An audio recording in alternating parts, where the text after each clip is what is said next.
అలా 2 పిల్లులు వెళ్తుంటే ఒక రొట్టె ముక్క కనపడ్డాడంట.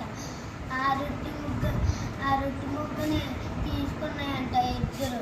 తీసుకున్నా కానీ ఆ తర్వాత దెబ్బలాడుకున్నాయంట. దెబ్బలాడుకుని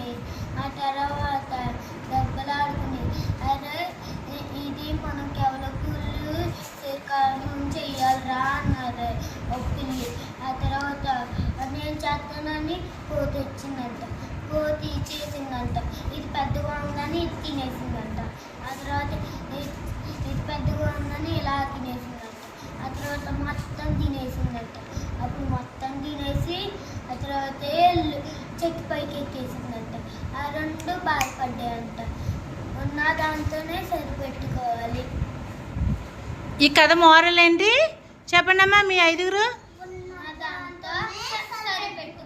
మన దగ్గర ఉన్నదాంతోనే మనం సరిపెట్టుకోవాలి. వాళ్ళు ఎక్కువ నీకెక్కువ నాకెక్కువ అని కొట్టుకోవడం వల్లే కదా కోతి వచ్చి తినేసింది. కాబట్టి ఉన్నది కూడా పోయింది. కాబట్టి మనం ఉన్నదాంతోనే సంతృప్తి చెందాలి. Very good. ఈ కథ యొక్క మోరల్. క్లాప్స్ కొట్టండమ్మా.